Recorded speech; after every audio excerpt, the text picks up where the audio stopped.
Сәлем достар, біз физика пәнінен ұлттық бірыңғай тестілеуге дайындығымызды ары қарай жалғастырамыз. Енді 20-шы тапсырмадан бастайық. 20-шы тапсырмада кесте берілген екі футболшының қозғалыс жағдайын сипаттайтын. Онда бірінші футболшының максималды жылдамдығы дейді, қозғалыс барысындағы 8 метр секунд. Және оның осы жылдамдықты алу барысындағы үдеуі 2 метр секунд квадрат деп берілген. Енді екінші футболшының максималды жылдамдығы беріліпті, қозғалыс барысындағы 6 метр секунд деп. Және осы жылдамдықты алу кезіндегі оның үдеуі 3 метр секунд квадрат деп берілген. Бізге берілген тапсырма алғашқы 4 секунд кезіндегі осы футболшылардың жүрген жолының айырымын және қайсысы алда болатынын анықтаңыз деген.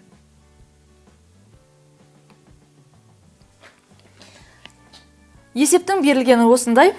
Енді бірінші футболшының жағдайын талдайық. Бірінші футболшы үшін. Ол 8 метр секунд жылдамдыққа жетті дейді, және үдеуі 2 метр секунд квадрат. Ал осыған қанша уақыт кетті 8 метр секунд жылдамдыққа жету үшін? Соны есептейік.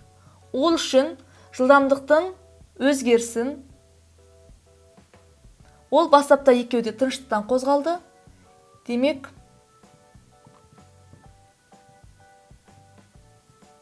бөлеміз А1-ге. Қанша уақыт жұмсалыпты? Мынау 8 метр секунд болады. Бастапқы жылдамдығы 0 болған үшін. Ал А1-іміз 2 метр секунд квадрат. Шығады 4 секунд 8-ді 2-ге бөлсек. Демек, бірінші футболшы 4 секундта жылдамдығын осы максималды 8 деген мәніне жеткізген екен. Енді екінші футболшының жағдайын қарастырайық. Т2. Ол жерде максималды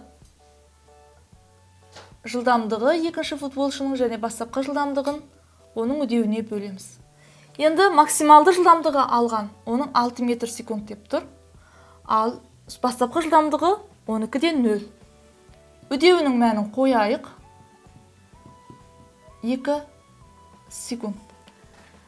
Қарап отырсаңыздар, екеуі 4 секунд уақыт қозғалды, бірақ бірінші футболшы 4 секунд бойы үдемелі, ал екінші футболшы басында үдемелі, сосын бір қалыпты қозғалған болып тұр. Онда жеке-жеке осыларға сәйкес жолдарын есептейік. S1 үдемелі болған жағдайда А Т1-дің квадраты бөлеміз 2-ге. Осы формамен есептейміз. Үдеуі белгілі 2 метр секунд квадрат. Ал уақытын 4 секундтағысы 4-тің квадраты 16 секунд квадрат болады. Бөлеміз 2-ге. 16 метр жол жүрді. Ал екінші футболшының жүрген жолын табайық. Ол басында үдемелі жүрді, яғни А2 Т2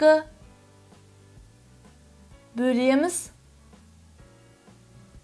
2-ге. Енді сонымен қатар ол ары қарай бір қалыпты жүрді. Яғни 6 метр секунд деген жылдамдыққа жетіп алғаннан кейін, ол осы жылдамдығымен 2 секунд бойы бір қалыпты жүрді. Осыны орнына қойып есептейік. Үдеуіміз 3 болған бұл жерде. Уақыт 4 секунд бойы емес, тек қана 2 секундына үдемелі болды. Демек, 2-нің квадраты 4 секунд квадрат болады. Бөлеміз 2-ге, қосамыз. 6 деген жылдамдыққа үдеп жетіп алғаннан кейін, ол ары қарай бір қалыпты жүрді 2 секундқа. Есептесек, бізде шығады 4-ді 2-ге бөлсек 2, мына жақта 6, келесі 6-ға 2-ні көбейсек 12, 12-ке 6-ны қоссақ 18 метр шығып тұр. Енді екеуінің айырымын табайық. Дельта S. Мынау S2-ден S1-ді азайтсақ, 18 метрден азайтамыз 16 метрді, демек 2 метр. Ал қай футболшы алдында? Әрине екінші. Мынау футболшы алдында. Өйткені ол 18 метр, мынау 16 метр жол жүрді. Екеуінің айырымы 2 метр болды. Бізде бұл жауап, А жауабы дұрыс. Айырымы 2 метр жолдарының және екінші футболшы алдында келе жатыр. Түсінікті болды деген ойдамын. Ары қарай 21-ші тапсырмаға көшейік. Сіздер білесіздер, 21-ші тапсырмадан бастап бізде көп жауапты тапсырмалар, яғни 2 жауабы дұрыс болуы мүмкін, 1 ғана жауап дұрыс болуы мүмкін, немесе 3 жауабы дұрыс болуы мүмкін. Енді 21-ші есептің берілгенін оқиын. 4 метр секунд жылдамдықпен вертикал жоғал лақтырылған массасы 0,5 килограмм дененің ең жоғарғы биіктікке көтерілгендегі ауырлық күшінің жұмысын табыңыз дейді. Жылдамдығы берілген 4 метр секунд. Массасы берілген 0,5 килограмм. Және жиды 10 метр секунд квадрат деп алыңыз дейді. Бізге табу керек ауырлық күшінің атқарған жұмысы. Енді есеп түсініктірек болу үшін сызбасын сызып көрейік.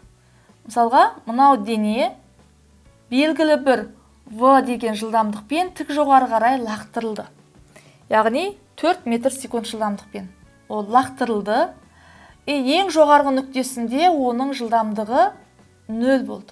Өйткені вертикал жоғары, ол шексіз кете бермейді.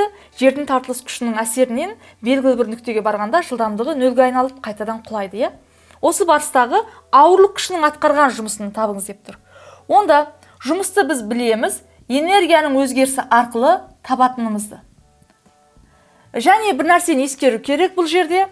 Бұл жерде ауырлық күшінің жұмысын тап деп тұрса, ауырлық күші керісінше теріс жұмыс жасайды. Өйткені ауырлық күші бұл лақтырылған шарды қайтадан жер бетіне алып келуге тырысады. Сол үшін оған теріс таңбасын қоямыз. Яғни бұл жерде энергияның өзгерісін есептеу үшін мынау бастаптағы кинетикалық энергиясынан соңғысын алып тастағанға тең. Сонда